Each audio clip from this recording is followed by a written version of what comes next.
Time for our rising crisis update. We'll begin with the number of cases here in the United States and around the world. So here in the United States, the number of cases, we have 780,536, 27,000 cases added since yesterday.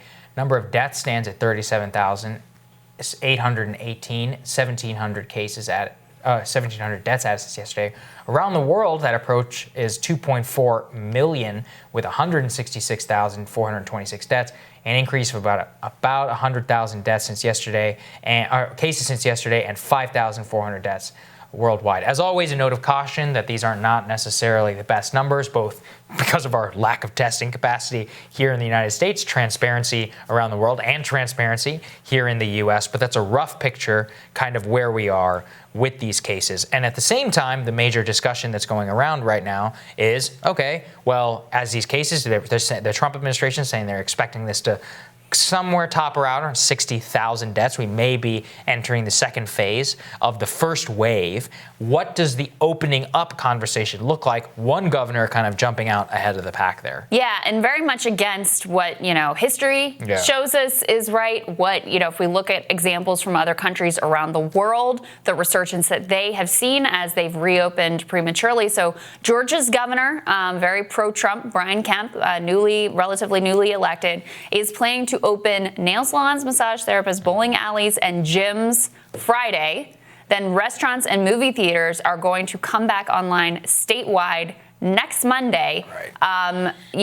Certainly going against the guidance of what all public health officials have to say. And, in sort of lockstep with the protests that we're seeing crop up around the country, people are very upset about the shutdown orders. And, I think we were fair to them here yesterday saying, look, what do you expect when you tank people's businesses, livelihoods, they're unemployed, and the response from the federal government is so inadequate? Of course, you're going to have people rebel against that state of affairs, but it's a false choice. And I think that's the important thing, and something that David Sirota said too. It's a false choice to think that your only options are either starve or reopen the economy and risk your health and your literal life. Mm-hmm. That is a false choice. Our government could be doing much more to make sure we can stay safe and healthy and also stay whole in terms of our economic lives. And that's the real quandary that the federal government has put these people in, right? They've put themselves in the situation where they have to have these state governors and locals have to be like, look, we need to get business. We need to do something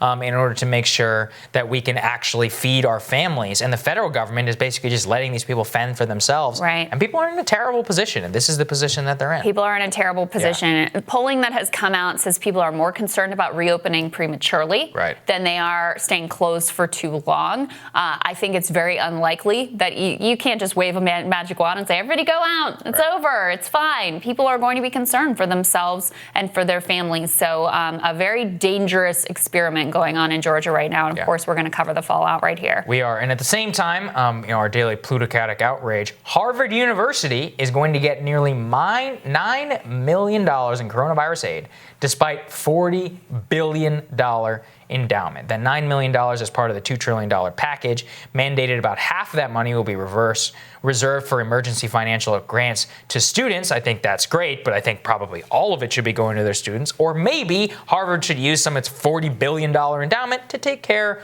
of its students. So once again, Harvard University, a place which tried to fire its subcontracting food service workers, a place which is, now begging the government for handouts and has an endowment that is the size of the GDP of some small African nations, is taking your and I's taxpayer dollars as part of this relief. What a perfect end to this story. It says it all. And meanwhile, look, that would be outrageous in and of itself. But especially when you compare it to the individuals who are trying to get unemployment and can't because the system is breaking down. They're calling 800 times and still not able to get through. Or when you compare it to the laughably inadequate small business program that ran dry so quickly, and now Congress hasn't gotten its act together to do anything about that. And all that they're even proposing is an additional 2 days worth of funding. And so that's going on over here. And meanwhile, Harvard is getting millions that they don't even need. Exactly. Well, what a perfect story. There you go. We'll have another crisis update for you here tomorrow. Enjoy your day.